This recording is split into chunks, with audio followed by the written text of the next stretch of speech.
నమస్తే. ఇవాళ మన స్టూడియోలో ఒక స్పెషల్ గెస్ట్ ఉన్నారు. ప్రముఖ ఆధ్యాత్మికవేత్త, ప్రవచనకర్త డాక్టర్ శిల్పా దీది గారు ఉన్నారు. మేడంతో మాట్లాడదాం. నేను నమస్కారం మేడం. నమస్కారం అండి. అమ్మ, మీరు బ్రహ్మచారిగా ఉన్నారు, ఒక ఆధ్యాత్మిక మార్గంలో నడుస్తున్నారు. కొంతమంది మహిళలు మేము కూడా బ్రహ్మచర్యం తీసుకోవాలి, అలా ఉండాలి అని అనుకుంటూ ఉంటారు. But it's not an easy way. ఒంటరిగా ఉన్న వాళ్ళ సమాజం ఎలా ట్రీట్ చేస్తుంది, భర్త లేని వాళ్ళు ఎలా ట్రీట్ చేస్తుందో అందరికీ తెలుసు. సో చాలా బ్యాక్లాష్ కూడా వస్తాయి. సో ఇవన్నీ మరి ఎలా ఫేస్ చేయాలి? బ్రహ్మచర్యం తీసుకుంటూ ఆధ్యాత్మిక మార్గంలో నడవాలనుకునే వాళ్ళకి మీరేం చెప్తారు?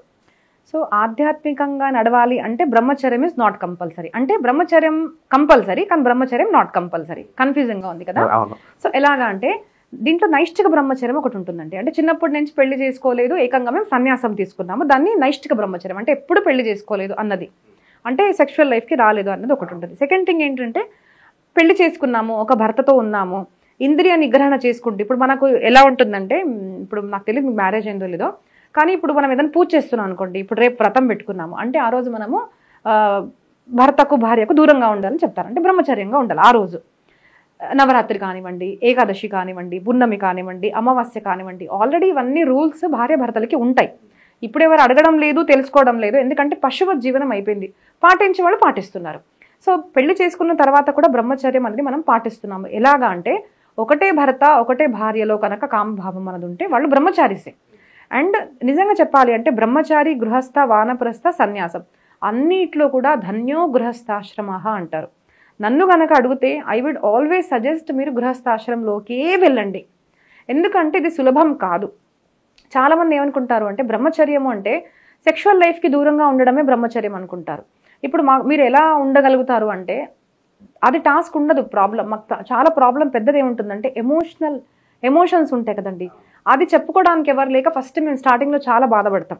నేను చెప్పాను కదండి, ఇప్పుడు నేను బ్రహ్మచారిగా ఉంటే దగ్గరున్న వాళ్ళే ఎలా ఉంటుందంటే మా పెళ్లి చేసుకుంటే నువ్వు చూడలేకపోతున్నావు, మాకు పిల్లల కంటే నువ్వు చూడలేకపోతున్నావు. ఒకసారి నా చేతుల్లో నుంచి బాబు కింద పడిపోయాడు. సో సొంతం మై ఓన్ రిలేటివ్ సెడ్ నువ్వు కావాలని పడేసావు, నువ్వు చూడలేకపోయావు అన్నారు. అది ఇప్పటికీ నాకు గుర్తొచ్చి చాలా బాధేస్తుంది అనమాట. సో ఏమన్నా జరిగితే నీకు ముందు వెనక ఎవరు లేరు, ఇలా మాట్లాడుతుంటారు. సో ఇవన్నీ నాకు చాలా బాధాకరంగా ఉంటాయి. ఎమోషన్స్ అనమాట, చెప్పుకోలేము ఎవరితో. అంటే వాళ్ళు డిసైడ్ అయిపోతారు అనమాట, మీకు ఎవరు లేరు వెనక ముందు. సో నేను మా అందరితో అంటాను, మీరు ఒక్కసారి పెళ్లి చేసుకుంటారు, మీరు ఒక్కసారి మాల ధరిస్తారు, నాకు లక్షల మంది మాల ధరిస్తారు, అంతే కదండి. అంటే హ్యాపీగా ఉండాలంటే we have so many things.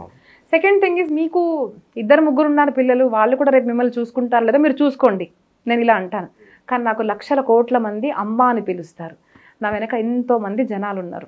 చూడండి మన దగ్గర 2 పిల్లలు ఉంటారన్నమాట. ఎలాగ పరంపర, బిందు వంశము, నాద వంశము.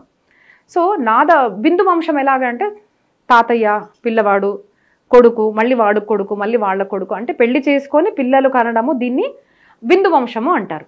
ఇది మాది నాద వంశము.